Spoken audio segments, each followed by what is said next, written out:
Hello viewers, good morning. आप सबको VKS का नमस्कार। आज आपको स्क्रीन पे दिख रहा होगा मल्टी वे डिसीजन। ठीक है कि डिसीजन लेने के लिए और मल्टीपल कंडीशन है, कैसे डिसाइड करते हैं। देखिए, सबसे पहले तो ये सोचिए कि हम लोग लाइफ में छोटा मोटा डिसीजन तो लेते रहते हैं, लेकिन वो सारा डिसीजन जो हम लोग लेते हैं कोई ना कोई कंडीशन से रिलेटेड रहता है। कभी डिसाइड करते हैं कि भाई देखो पैसा होगा तो टिकट लेके मूवी देखेंगे, और अगर टिकट नहीं मिला तो पार्क में जाके एंजॉय करेंगे। डिसीजन क्या होगा? कंडीशन पे कि टिकट मिला तो मूवी देखेंगे, और नहीं मिला तो क्या डिसाइड किए कि पार्क में हम लोग एंजॉय करेंगे। उसी तरह जैसे लाइफ में मान लीजिए हम जा रहे हैं सड़क पे, बाइक से जा रहे हैं, अभी कोई डिसीजन का चक्कर नहीं है, जा रहे थे सीधा, अब देखे कि आगे चेकिंग चल रहा है, मेरा डिसीजन चेंज हो गया। मेरे पास अभी नहीं है, मान लीजिए लाइसेंस वगैरह सब नहीं है, हेलमेट वगैरह नहीं है, अब वो कंडीशन देख के तुरंत हम डिसीजन चेंज कर लेंगे कि भाई अब दूसरे रूट से जाएंगे। तो कैसे चेंज किया डिसीजन? कंडीशन देखे, वहाँ चेकिंग चल रहा है तब हम डिसाइड किए कि उधर से जाएंगे। तो कहने का मतलब है कि जब मल्टी वे में डिसीजन लेना हो तो जैसे देखिए स्कूल में रहता है कि रिजल्ट में थोड़ा रिमार्क डिस्प्ले कर दो कि अगर वो स्टूडेंट का ग्रेड ए है तो उसको एक्सीलेंट डिस्प्ले कर दो, अगर ग्रेड बी है तो वेरी गुड डिस्प्ले कर दो, और अगर ग्रेड सी है तो गुड डिस्प्ले कर दो। इसी तरह से स्कूल में मल्टी वे डिसीजन लेते हैं तो उसको कंप्यूटर से कोडिंग करके कैसे करेंगे? देखिए हमारे पास ये स्टेटमेंट है ऑलरेडी, इफ वाला। लिखेंगे if grade is equal to A, cout excellent, मतलब अगर ग्रेड में ए आया है वैल्यू तो उसको एक्सलेंट डिस्प्ले कर दो। If grade is equal to B, double equal to क्यों दिया? कंपेयर करता है, ये ग्रेड का वैल्यू पहले हम लोग यहाँ दे देंगे। लीजिए या तो आप इनपुट कर दीजिए सी इन ग्रेड, तो कीबोर्ड से मांगेगा तो आप कुछ ग्रेड दे दीजिएगा, ए बी सी डी कुछ भी दे दीजिए। अब वही जो मान लीजिए आप बी दिए तो यहाँ चेक करेगा if grade is equal to B A, तो यहाँ तो आपका बी आया हुआ है, बी मैच नहीं करेगा तो ये स्टेटमेंट एक्सिक्यूट नहीं करेगा।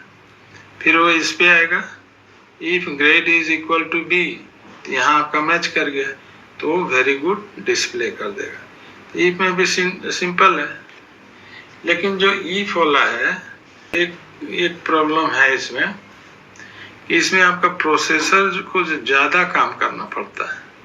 प्रोसेसर इसमें थक जाएगा, थोड़ा स्लो भी रिस्पॉन्स आएगा। पूछिए कैसे? अगर आप ग्रेड ए दिए तो यहाँ मैच करेगा, if grade is equal to A, match हो गया, एक्सीलेंट डिस्प्ले कर देगा। उसके बाद ये भी लाइन पड़ेगा, भले ही नहीं करेगा डिस्प्ले, लेकिन ये मैचिंग जरूर करते जाएगा आगे, यानी ये स्टेटमेंट भी करेगा, ये भी करेगा, ये भी करेगा। देख रहे हैं उसको कितना मेहनत करना पड़ रहा है, रिजल्ट ऑलरेडी दे दिया, फिर भी अगला स्टेटमेंट एक्सिक्यूट कर रहा है, ये भी एक्सिक्यूट कर रहा है, ये भी कर रहा है, ये भी कर रहा है। उसको करना ही है क्योंकि हम लोग एल्स लगा के तो लिखे नहीं है। तो अगर वो ट्रू भी हो गया तो भी बाकी लाइन कर रहे हैं, यानी कि प्रोसेसर को डबल ट्रिपल काम करना पड़ता है। हाँ, इससे थोड़ा इफिशियंट है वो वाला, एल्स इफ लगा के कीजिएगा। आप इसमें ऐसे लिख दिए if grade is equal to A, cout excellent. तो मान लीजिए ग्रेड 1 दिए तो यहाँ मैचिंग हो गया ना, तो आगे का लाइन नहीं करेगा, कहे कि आप एल्स लगा के किए, else if grade is equal to B, तो वेरी गुड। और उसमें क्या किए थे? एल्स नहीं लगाया था, समझ रहे ना? इसमें ठीक है थोड़ा, ये लाइन में अगर मैच कर गया तो आगे का लाइन नहीं पड़ेगा, नहीं एक्सिक्यूट करेगा, इसमें प्रोसेसर कम काम करेगा। ये एक मिल गया, ठीक है। स्विच का कहानी ये है कि स्विच जो है अपना बगल में वेरिएबल लेगा, मेमोरी वेरिएबल। ये क्या हो गया? मेमोरी वेरिएबल,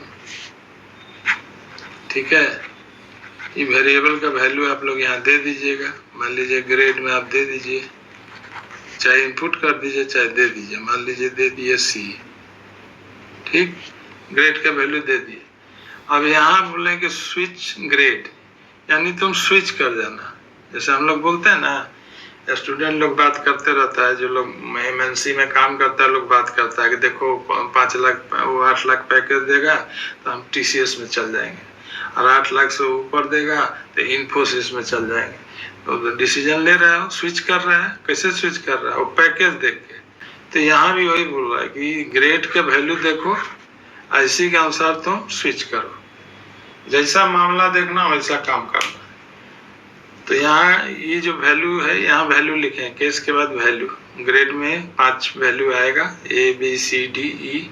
उसको कहा गया है कि अगर ग्रेड ए आता है तो एक्सीलेंट उसको डिस्प्ले करना है, बी आता है तो वेरी गुड बोलना है, और अगर सी आता है तो गुड कहना है, सी आता है तो गुड कहना है, और डी आता है तो फेयर कहना है, और ई आएगा तो मार्जिनल कहना है। 5 कंडीशन है, और लेकिन जैसा वैल्यू अलग जैसा वैल्यू रहेगा उसी के अनुसार मैसेज देना है। अगर ए है तो मैसेज क्या देना है? एक्सीलेंट। बी है तो मैसेज वेरी गुड, सी है तो मैसेज गुड। तो ये वैल्यू इसी वेरिएबल का है, इसी से चेक करेगा। जैसे यहाँ ग्रेड में हम डाल दिए सी, तो यहाँ ग्रेड में क्या आ गया? सी। अब ये कहा कि स्विच करो, मतलब इसमें से कोई भी एक स्टेटमेंट को एग्जीक्यूट करो। तो ये देखा केस ए, वैल्यू को देखा, इसका वैल्यू देखा सी और इसका वैल्यू ए, दोनों मैच किया। नहीं मैच किया तो ये काम नहीं होगा। फिर आया बी पे, केस बी, ये वैल्यू को इस वैल्यू से मैच किया, सी से, नहीं मैच किया, ये भी नहीं करेगा।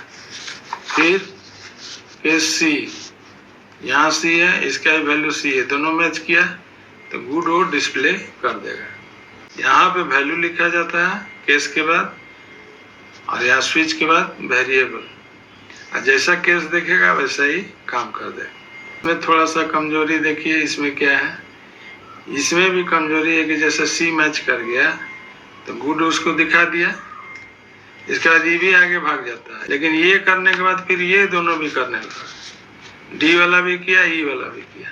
इसमें उपाय है कि आप क्या कीजिए, हर एक स्टेटमेंट के बाद ब्रेक दे दीजिए। ब्रेक मतलब वो छलांग लगा के बाहर आ जाएगा। मान लीजिए बी मैच कर गया तो नॉर्मल कंडीशन में क्या था, आगे भी जाता था, ब्रेक लगा दिए तो क्या हुआ, वेरी गुड प्रिंट किया और जंप करके बाहर आ गया। तो आप आदत डाल लीजिए कि हर एक स्टेटमेंट के बाद ब्रेक लिख दीजिए। ब्रेक से क्या होगा, जंप करके बाहर आ जाएगा। हाँ, एक सवाल और हम लोग का दिमाग में आता है कि अगर ये ग्रेड ए डाल दिया तो ठीक है, तो कैपिटल में, लेकिन स्मॉल में डाल दिया तब क्या होगा? यही तो पता है ना कि हर एक का ASCII कोड अलग होता है। कैपिटल ए का 65 होता है, स्मॉल ए का 97 होता है। ए प्रेस की तब तो स्मॉल ए आएगा, और कैपिटल ए कैसे आएगा? शिफ्ट दबा के प्रेस कीजिएगा तब आता है। तो दोनों का टाइप करने का भी तरीका अलग है, और कंप्यूटर भी उसको अलग अलग ढंग से देखता है। और वैसे भी लैंग्वेज केस सेंसिटिव होता है, स्मॉल ए को अलग देखता है, कैपिटल ए को अलग देखता है। तो आप यहाँ ये काम कर सकते हैं, केस स्मॉल ए यहीं पे लिख दीजिएगा। ठीक है, अब हो गया ना आपका प्रॉब्लम सॉल्व। स्मॉल ए भी आएगा तो भी कोई प्रॉब्लम नहीं, कैपिटल ए आएगा तो दोनों कंडीशन में उसको क्या बोलना है? एक्सीलेंट। क्या डिस्प्ले करना है? एक्सीलेंट। अब हमको एक और चीज देखना है। देखिए, जब प्रोग्रामिंग करते हैं तो हमको सब पॉसिबिलिटी चेक करना चाहिए। ठीक है, ग्रेड में तो चलो सी डाले, डी डाले, ई डाले, तो वहां तो भाई एंड यूजर बैठा हुआ है, कुछ भी डाल देगा। हो सकता है, देखिए ग्रेड है A B C D E तक ग्रेड है, तो लेकिन मान लीजिए कोई एफ डाल दिया, कोई जी डाल दिया, कोई एच डाल दिया, या गलत डाटा भी तो आएगा। तो गलत डाटा के लिए उपाय करना पड़ेगा ना, एक्सेप्शन तो हैंडल करना पड़ेगा। तो उसके लिए भी आप उपाय कर दीजिए। देखिए ऐसे लिख दिया, डिफॉल्ट में क्या लिख दिया? Invalid data. डिफॉल्ट का मतलब क्या हुआ? अगर ये केस से सबसे अलग आया, ना ए आया, ना बी आया, ना सी आया, ना डी आया, ना ई आया, ग्रेड में बंदा ने कुछ और डाल दिया, नंबर डाल दिया, तो उस स्थिति में तुम हमको मैसेज दे देना कि इनवैलिड डाटा है। तो अगर ये हेल्पफुल है तो लाइक शेयर कर दीजिएगा और हमारे चैनल को सब्सक्राइब कर दीजिएगा और नेक्स्ट वीडियो का इंतज़ार कीजिए। Okay, have a good day, thank you.